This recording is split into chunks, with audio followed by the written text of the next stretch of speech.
Hello friends, मैं Piyush Gupta smart study classes Garotha के इस ऑनलाइन बैच में आपका हार्दिक स्वागत करता हूं। और आज हम एक बहुत ही महत्वपूर्ण टॉपिक देखने वाले हैं, मौलिक अधिकार। ऐसे बहुत ही कम एग्जाम्स होते हैं जहां पर मौलिक अधिकार संबंधी प्रश्न ना पूछे जाएं। यह टॉपिक जो है आपके एग्जाम की दृष्टि से तो महत्वपूर्ण है ही, साथ ही आपको इसको इसलिए भी पढ़ना चाहिए क्योंकि संविधान ने आपके लिए बहुत सारे अधिकार प्रदान किए हैं, तो आपको आपके अधिकारों के बारे में जानकारी होना आवश्यक है। तभी आप अपने संपूर्ण व्यक्तित्व का निखार कर सकते हैं। मौलिक अधिकारों के साथ साथ आपको मौलिक कर्तव्य भी दिए गए हैं।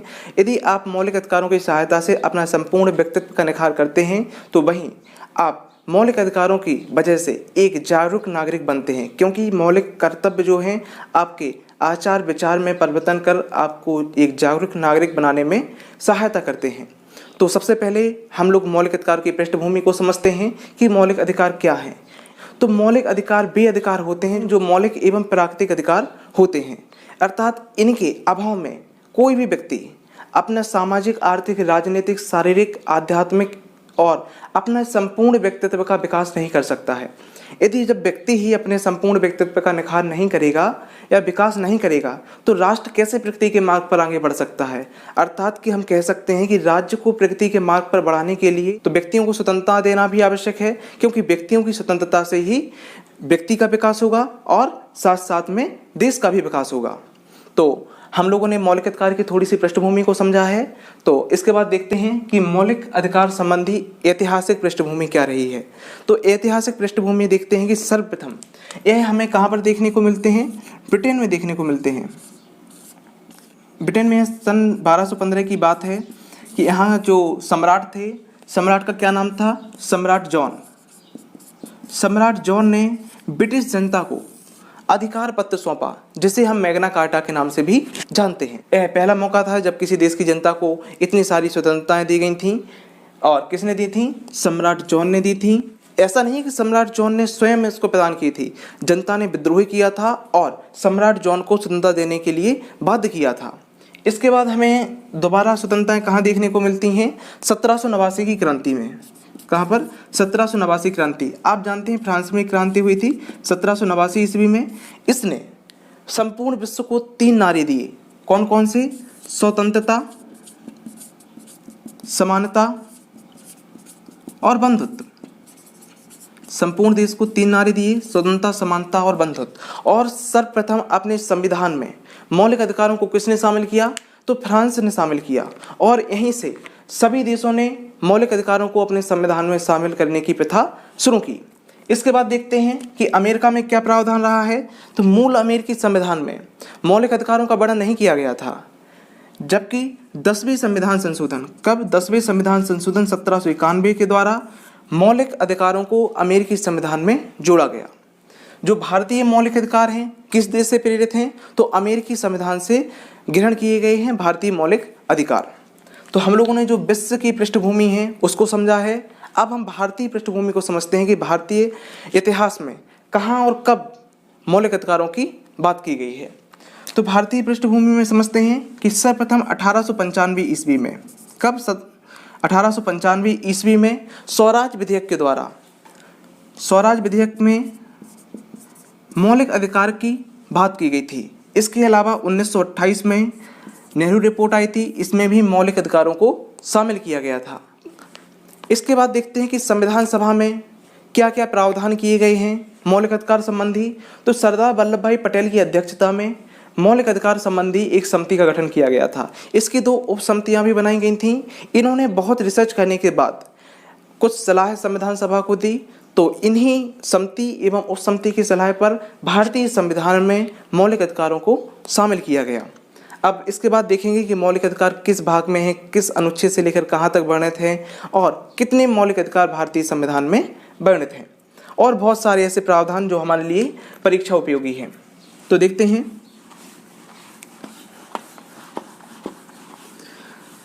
कि और कौन कौन से पॉइंट हैं जो हमारे लिए परीक्षा उपयोगी हैं। सबसे पहला क्वेश्चन यही बनता है कि भारतीय जो मौलिक अधिकार हैं किस देश से प्रेरित हैं। तो अमेरिकी संविधान से हम लोगों ने मौलिक अधिकारों को लिया है। कहाँ से? अमेरिका के संविधान से। और मौलिक कर्तव्यों को कहाँ से लिया है? क्वेश्चन बने तो हम लोगों ने पूर्व सोवियत संघ रूस से लिया है। यह थोड़ा कन्फ्यूजन वाला प्रश्न बनता है, क्योंकि कन्फ्यूजन तो कोई नहीं है। मौलिक अधिकार और मौलिक कर्तव्य लोग कन्फ्यूज हो जाते हैं, लेकिन इसमें कोई कन्फ्यूजन वाली बात नहीं है। मौलिक अधिकारों को हम लोगों ने अमेरिका के संविधान से लिया है और मौलिक कर्तव्यों को हम लोगों ने पूर्व सोवियत संघ रूस के संविधान से ग्रहण किया है। इसके अलावा क्वेश्चन बनता है कि मौलिक अधिकार जो हैं बाध्ययोग हैं। कैसे हैं? बाध्ययोग हैं, अर्थात कि यदि आपके मौलिक अधिकारों का हनन होता है तो आप सुप्रीम कोर्ट में जा सकते हैं। सुप्रीम कोर्ट में अनुच्छेद 32 के तहत एवं हाई कोर्ट में अनुच्छेद 226 के तहत।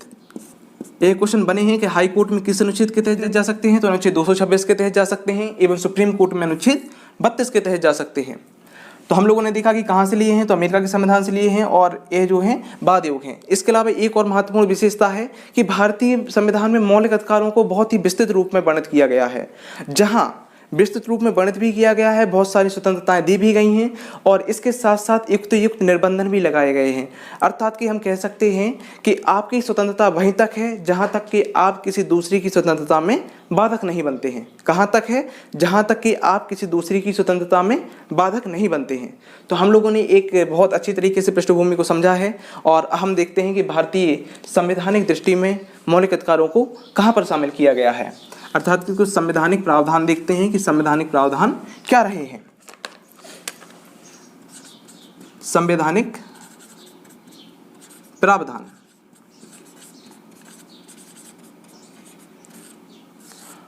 तो भारतीय संविधान के भाग 3 में, कहां पर? भाग 3 में मौलिक अधिकारों को शामिल किया गया है। हम भाग 3 को मैग्ना कार्टा भी कहते हैं, क्योंकि अधिकार पत्र हम लोग मौलिक अधिकारों को ही कहते हैं। भाग 3 को क्या कहा जाता है? मैग्ना कार्टा कहा जाता है। यह प्रश्न हमारे एग्जाम्स में बना है। इसके अलावा अनुच्छेद में कहाँ से कहाँ तक वर्णित हैं, तो अनुच्छेद 12 से लेकर अनुच्छेद 35 तक मौलिक अधिकारों का वर्णन किया गया है। भाग 3 में है अनुच्छेद 12 से लेकर अनुच्छेद 35 तक मौलिक अधिकारों का वर्णन किया गया है। और हम मौलिक अधिकारों का वर्गीकरण करते हैं तो मौलिक अधिकार 2 स्वरूपों में है, समझते हैं। कुछ मौलिक अधिकार ऐसे हैं जो केवल नागरिकों को ही दिए गए हैं एवं कुछ मौलिक अधिकार विदेशियों को भी दिए गए हैं। अर्थात कि ये नागरिकों को तो है ही, साथ में विदेशियों को भी हैं। अर्थात कि जो विदेश से व्यक्ति आ रहे हैं उनको भी यह मौलिक अधिकार दिए गए हैं। तो कौन कौन से मौलिक अधिकार हैं जो केवल भारतीय नागरिकों को ही दिए गए हैं? तो अनुच्छेद 15, 16, अनुच्छेद 19, अनुच्छेद 29 और अनुच्छेद 30। ऐसे 5 मौलिक अधिकार हैं जो केवल भारतीय नागरिकों को ही दिए गए हैं। इसके अलावा जितने भी मौलिक अधिकार हैं सभी लोगों को दिए गए हैं, चाहे वो विदेशी हों या नागरिक हों। और भारतीयों को कौन कौन सी सुविधाएं दी गई हैं, हम लोगों ने पिछले वीडियो लेक्चर्स में देखा था कि मताधिकार की शक्ति दी गई है। और जितने भी संवैधानिक पद हैं, यदि आप योग्य हैं तो वहां तक आप पहुंच सकते हैं, केवल भारतीय नागरिक ही। और ऐसे बहुत सारे पद हैं जहां पर सिर्फ भारतीय ही पहुंच सकते हैं। और इसके अलावा क्या क्वेश्चन बनता है कि अनुच्छेद 20 और 21, कौन से अनुच्छेद 20 और 21 को किसी भी हालत में, अर्थात कि जब राष्ट्रीय आपातकाल लागू होता है, राष्ट्रीय आपातकाल किस अनुच्छेद के तहत है? राष्ट्रीय आपातकाल यह अनुच्छेद 352 के अंतर्गत वर्णित है। तो यदि अनुच्छेद 352 के अंतर्गत राष्ट्रपति संपूर्ण देश में राष्ट्रीय आपातकाल की घोषणा करता है तो सिर्फ अनुच्छेद 20 और अनुच्छेद 21 को छोड़कर सारे मौलिक अधिकारों को निलंबित कर दिया जाता है। कौन से? अनुच्छेद 20 और अनुच्छेद 21 को छोड़कर। ये हमारे लिए बहुत ही ज़्यादा मोस्ट इंपॉर्टेंट क्वेश्चन थे। और इसके अलावा हम लोग एक क्रम वाइज देखते हैं कि अनुच्छेद 12 में क्या कहा गया है, अनुच्छेद 13 में क्या कहा गया है, और इसके अलावा जितने भी मौलिक अधिकार हैं उनको भी देखने का प्रयास करते हैं। तो अनुच्छेद 12 को देखते हैं।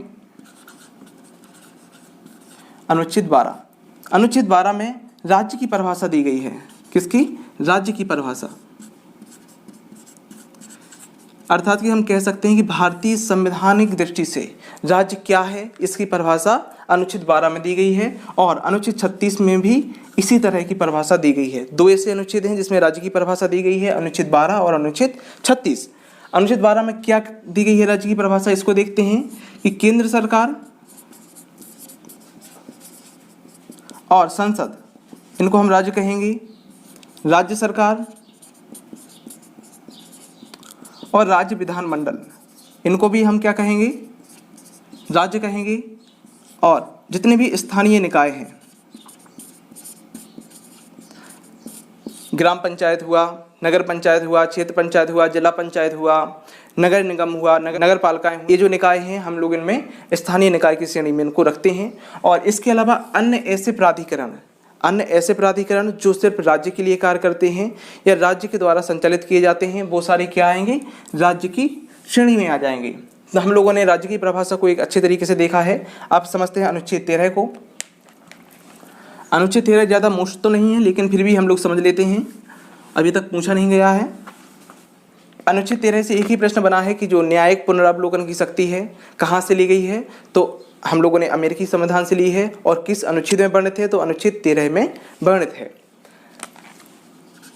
इसके अलावा अनुच्छेद 13 में क्या कहा गया है, अनुच्छेद 13 में कहा गया है कि यदि राज्य ऐसा कोई भी नियम या कानून बनाता है जो मौलिक अधिकारों का हनन करता है, राज्य ऐसा कोई भी नियम या कानून बनाता है जो मौलिक अधिकारों का हनन करता है, तो वह उस सीमा तक समाप्त हो जाएगा जिस सीमा तक वह मौलिक अधिकारों का हनन करता है। इसको एक एग्जाम्पल के तहत समझते हैं। माना कि राज्य ने ABCD 4 कानून बनाए हैं और C कानून जो है मौलिक अधिकारों का हनन कर रहा है, तो A, B और D कानून तो लागू हो जाएंगे, परंतु C कानून जो है समाप्त हो जाएगा। मेरे ख्याल से आप लोग समझ चुके होंगे इसको। हम लोगों ने अनुच्छेद 12 और 13 को देखा। अब इसके बाद से मूल मौलिक अधिकार जो हैं यहाँ से स्टार्ट होते हैं। मूल भारतीय संविधान में 7 मौलिक अधिकारों को शामिल किया गया था, परंतु वर्तमान में मौलिक अधिकारों की संख्या कितनी है, तो मौलिक अधिकारों की संख्या है वर्तमान में 6। तो देखते हैं कौन कौन से मौलिक अधिकार हैं। जो 6 मौलिक अधिकार हैं कौन कौन से हैं। सबसे पहला है समानता का अधिकार,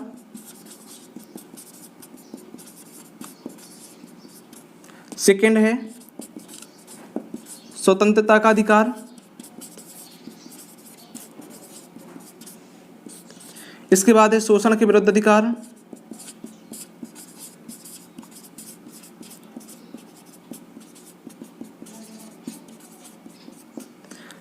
चौथे नंबर का है धार्मिक स्वतंत्रता का अधिकार, धार्मिक स्वतंत्रता का अधिकार। इसके अलावा है शिक्षा एवं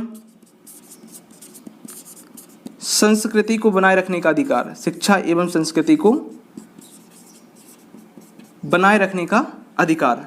इसके अलावा है संवैधानिक उपचारों का अधिकार, संवैधानिक उपचारों का अधिकार।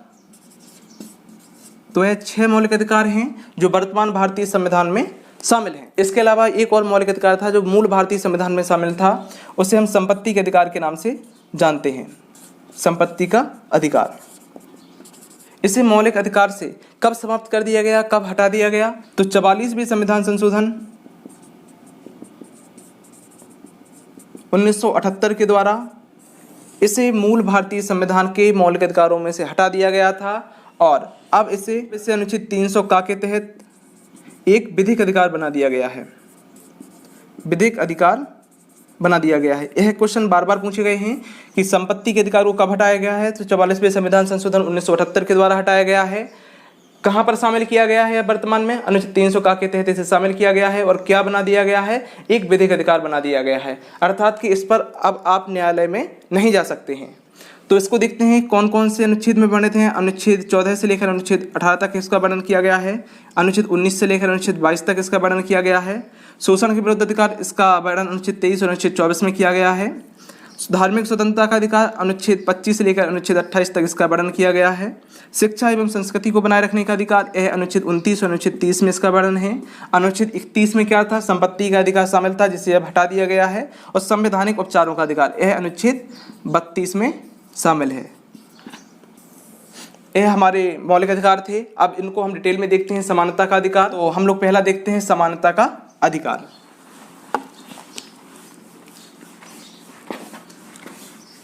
इसके अंतर्गत 5 अनुच्छेद हैं। तो पहला अनुच्छेद देखते हैं, अनुच्छेद 14। अनुच्छेद 14 यह हमारे लिए बहुत ही ज़्यादा मोस्ट इंपॉर्टेंट है। इसमें कहा गया है विधि के समक्ष समानता, विधि के समक्ष समानता एवं विधियों का समान संरक्षण, विधियों का समान संरक्षण। तो इसका क्या तात्पर्य है? विधि के समक्ष समानता। सबसे पहला क्वेश्चन तो ये है कि हम लोगों ने यह कहाँ से लिया है? तो विधि के समक्ष समानता शब्द हम लोगों ने ब्रिटेन के संविधान से लिया है। कहाँ से? ब्रिटेन के संविधान से लिया है। और यह शब्द किसने दिया था? विधि का शासन या विधि के समक्ष समानता, तो ये प्रोफेसर डायसी ने दिया था। किसने? प्रोफेसर डायसी ने।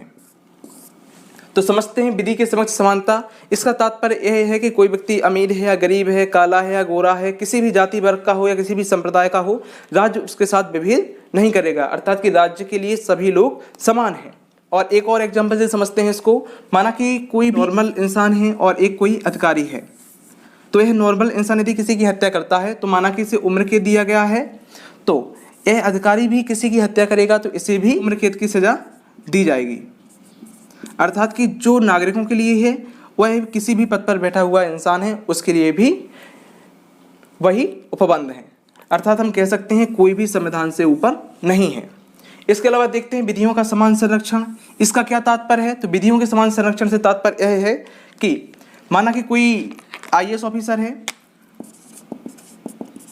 और कोई सेकंड आईएएस ऑफिसर है, तो इस आईएएस ऑफिसर के साथ जैसा व्यवहार किया जाएगा सेम व्यवहार इसी के साथ भी राज्य के द्वारा किया जाएगा। ऐसा नहीं कि इसके साथ अलग व्यवहार किया जाए और इसके साथ अलग व्यवहार किया जाए। माना कि कोई भी एक चपरासी है तो सभी चपरासियों के साथ ही एक सा व्यवहार किया जाएगा। माना कि कोई एक टीचर है तो सभी टीचरों के साथ भी वैसा ही व्यवहार किया जाएगा। कोई एक एसडीएम है तो सभी एसडीएम के साथ भी वैसा ही व्यवहार किया जाएगा। मेरे ख्याल से आप सभी लोग इसको समझ चुके होंगे। तो इससे हमारे एग्जाम से बहुत सारे प्रश्न भी बनते हैं कि जो 3 तलाक वाला मुद्दा है, कौन सा? 3 तलाक वाला मुद्दा, यह किस अनुच्छेद के तहत बढ़ रहे थे? तो अनुच्छेद 14 के तहत। इसके अलावा देखते हैं सबरीमाला मंदिर विवाद। जो सबरीमाला मंदिर विवाद था वह अनुच्छेद 14 के उल्लंघन के कारण ही सुप्रीम कोर्ट में दायर किया गया था। तो हमारे लिए यह प्रश्न बहुत ही ज़्यादा इंपॉर्टेंट है कि सुप्रीम कोर्ट में किस बात के नाम से इसको पेश किया गया था। तो यंग इंडियन लॉयर एसोसिएशन बनाम केरल राज्य के वाद के माध्यम से इसे सुप्रीम कोर्ट में प्रस्तुत किया गया था। किस माध्यम से? यंग इंडियन लॉयर एसोसिएशन बनाम केरल राज्य के माध्यम से इसे सुप्रीम कोर्ट में पेश किया गया था। तो इसके अलावा और भी क्या क्वेश्चन बन सकते हैं कि अनुच्छेद 14 का हमें अपवाद कहाँ देखने को मिलता है? तो अनुच्छेद 361 के तहत। किस अनुच्छेद के तहत? अनुच्छेद 361 के तहत राष्ट्रपति एवं राज्यपाल को क्या कहा है कि अनुच्छेद 361 के तहत राष्ट्रपति एवं राज्यपाल को उनके पद पर रहते हुए उन्हें गिरफ्तार नहीं किया जा सकता है, अर्थात कि उनका यह अधिकार है। इसके अलावा अनुच्छेद 105 के तहत सांसदों को, किसको? सांसदों को, एवं अनुच्छेद 194 के तहत विधायकों को संसद एवं राज्य विधानमंडलों में कही गई बात पर न्यायालय में नहीं लाया जाएगा। अर्थात कि यदि कोई भी विवाद की स्थिति उत्पन्न होती है संसद में, आप देखते हैं कि बहुत सारी लड़ाइयाँ भी हो जाती हैं संसद में, विधानमंडल में लड़ाइयाँ हो जाती हैं, एक दूसरे को पर मानहानि का केस दायर नहीं कर सकते हैं। कुछ भी कहते हैं संसद के अंदर या राज्य विधानमंडल के अंदर, तो कोई भी अदर सांसद जो है मानहानि का केस दायर नहीं कर सकता है और अन्य कोई भी केस दायर नहीं कर सकता है, बशर्ते वह संसद के अंदर बात कही गई हो। इसके अलावा अनुच्छेद 361 का के तहत, अनुच्छेद 361 का के तहत मीडिया को भी, किसको? मीडिया को भी बहुत सारी स्वतंत्रताएं दी गई हैं। मीडिया को चौथा खंभा भी कहा जाता है। प्रश्न बना है कि चौथा स्तंभ किसे कहा जाता है? तो मीडिया को चौथा स्तंभ कहते हैं। मीडिया को किस अनुच्छेद के तहत स्वतंत्रताएं प्राप्त हैं? तो अनुच्छेद 361 का के तहत स्वतंत्रताएं प्राप्त हैं। तो हम लोगों ने अनुच्छेद 14 को बहुत ही विस्तृत रूप में देखा है। अब देखते हैं अनुच्छेद 15 को।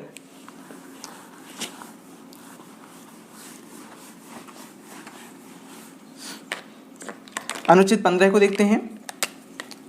अनुच्छेद 15 में कहा गया है कि धर्म, जाति, मूल वंश, लिंग, जन्मस्थान आदि के आधार पर राज्य किसी के साथ भी विभेद नहीं करेगा। क्या कहा गया है? धर्म, जाति, मूल वंश, लिंग, जन्मस्थान आदि के आधार पर राज्य किसी के साथ विभेद नहीं करेगा। अनुच्छेद 16 में क्या कहा गया है? लोक नियोजन में अवसर की समानता।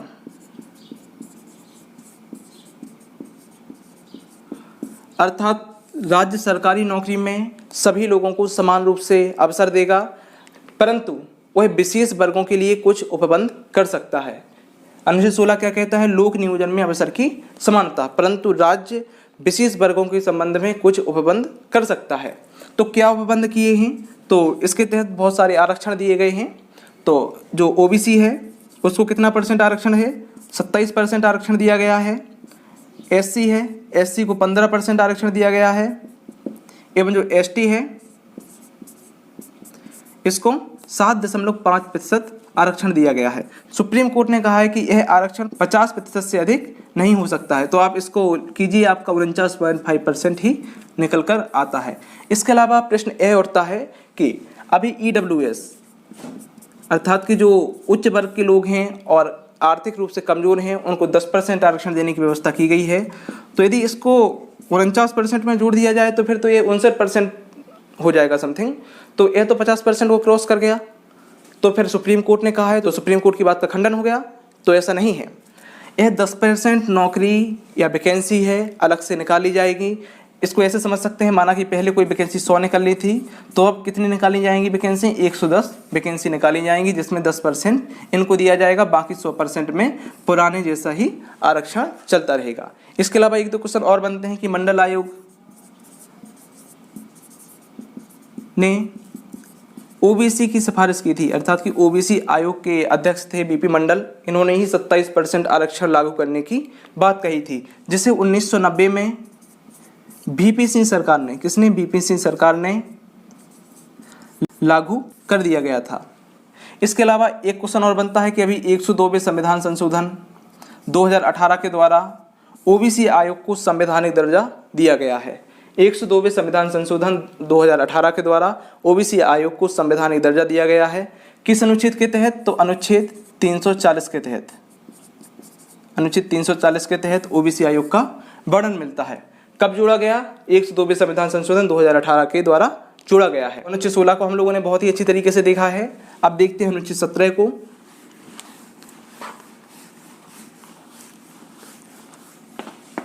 इसमें कहा गया है अस्पृश्यता का अंत। क्या कहा गया है? अस्पृश्यता का अंत, अर्थात छुआछूत का अंत। तो इसको हम ऐसे समझ सकते हैं कि प्राचीन भारत से ही एससी एवं एसटी लोगों के साथ भेदभाव हो रहा था। तो इसको खत्म करने के लिए भारतीय संसद ने अनुच्छेद 17 भारतीय संविधान में शामिल किया।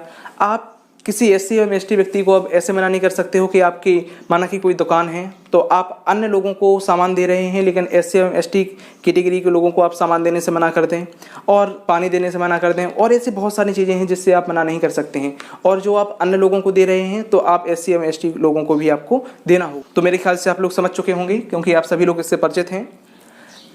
तो इसके लिए एक दो अधिनियम भी लाए गए थे। अधिनियम का नाम क्या है? अस्पृश्यता निवारक अधिनियम 1955। अब इसका नाम बदल दिया गया है। 1976 में इसका नाम परिवर्तित कर दिया गया था और इसका नाम अब क्या कर दिया गया है? मानव अधिकार संरक्षण अधिनियम। क्या? मानव अधिकार संरक्षण अधिनियम 1955। इसके अलावा एक दो अधिनियम और पारित किए गए हैं। एससी एसटी निवारक अधिनियम, एससी एसटी निवारक अधिनियम 1989। दो आपके लिए बहुत ही ज़्यादा मोस्ट इंपॉर्टेंट अधिनियम है। अस्पृश्यता निवारक अधिनियम 1955, इसका नाम बदलकर क्या कर दिया गया? तो मानव अधिकार संरक्षण अधिनियम 1955। इसके अलावा एक और अधिनियम पारित किया गया था, एससी एसटी निवारक अधिनियम 1989। और यह अनुच्छेद आपके लिए तो मोस्ट है ही, क्योंकि इसमें अस्पृश्यता को विधि विरुद्ध घोषित कर दिया गया है। इसके अलावा देखते हैं अनुच्छेद 18 को, जिसमें उपाधियों के अंत से संबंधित बात कही गई है। अनुच्छेद 18 में क्या कहा गया है? उपाधियों का अंत।